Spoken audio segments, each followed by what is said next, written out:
তো আজকে আমি আপনাদের সাথে একটি সমস্যা শেয়ার করব। তো আপনারা যখন যদি আপনাদের সাইটটা ওয়ার্ডপ্রেস হয়ে থাকে তাহলে আপনারা হয়তো এরকম সমস্যায় পড়তে পারেন। তো আমি যেহেতু এই সমস্যাটা পড়েছি তো আমি আপনাদের জিনিসটা দেখিয়ে দিচ্ছি। তো এটা হচ্ছে, যদি আমি যাই তো দেখুন, এটা একটা ক্লায়েন্টের সাইট। তো এটা ডিজাইন করছি আমি। তো ডিজাইন মানে এখন এটা শেষ হয় না, প্রজেক্টটা এটা চলতেছে আর কি। তো এখন যখন আমি সাইটটা ভিজিট করতে যাচ্ছি, যদি এটা রিলোড দিই, দেখুন এখানে আসছে যে unavailable for schedule maintenance। তো এটা কি কারণে আসলো?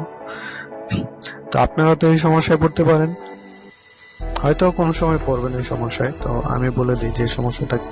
তো এটা যখন নেটে সার্চ করলাম, দেখতে পেলাম যে এটা হয় আপনি যখন আপনার প্লাগইনটা বা থিম যখন আপডেট দিবেন, আপডেট অবস্থায় যদি আপনি এখান থেকে ধরেন এটা আপনি কেটে দিলেন, আপডেট দিলেন মানে শুরু করার পর এটা আপনি যখন কেটে দিবেন, তখন কিন্তু আপনার এই আপডেট বা থিমটি প্লাগইন অথবা থিম সম্পূর্ণ আপডেট না হওয়ার কারণে তখন কিন্তু ওয়ার্ডপ্রেসের একটা টাইপ ফাইল তৈরি হয়ে যায় অটোমেটিক। যদি এটা আমি ইনস্পেক্ট এলিমেন্ট করে দেখাই, দেখতে পাচ্ছেন এই যে এখানে কিন্তু আর কোনো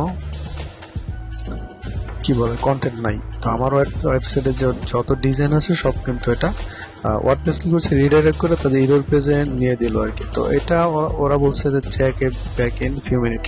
তো এটা আপনার মিনিট পরও ঠিক হতে পারে বা এটা সমস্যা হতে পারে। যদি আপনার এটা ঠিক না হয় তাহলে এটা কিভাবে ফিক্সড করবেন? তো এই জিনিসটা ফিক্সড করার জন্য আপনি যখন আপনার সাইডে এরকম কোনো সমস্যা হবে বা যখন আপনি এই রোলে পড়বেন, তখন আপনাকে কি করতে হবে? আপনি যাবেন আপনার লোকাল ডিস্ক, আপনি যেখানে কাজ করছেন সেখানে যাবেন।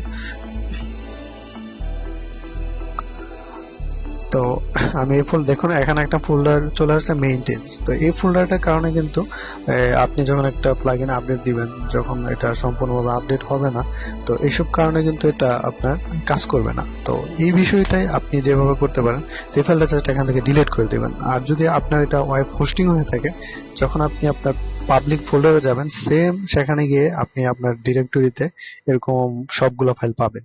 পাওয়ার পর সেখানে একটা এই মেইনটেইন ফাইলটা হিডেন অবস্থায় থাকে অনেক সময়। আর যে হিডেন অবস্থায় না থাকে তখন আপনি জাস্ট এটা ডিলিট করে দিবেন। তো আমি যদি এখান থেকে এটা ডিলিট করে দেই, দেখুন এখন যদি আমি রিলোড দিই আমার সাইটটা কিন্তু রান হয়ে যাবে। তো দেখুন এটা লোড হচ্ছে, তো এটা কিছুক্ষণের মধ্যে রান হবে। তো আপনারা যদি এরকম সমস্যায় পড়েন, এইভাবে আশা করি আপনি ঠিক করে নিতে পারবেন।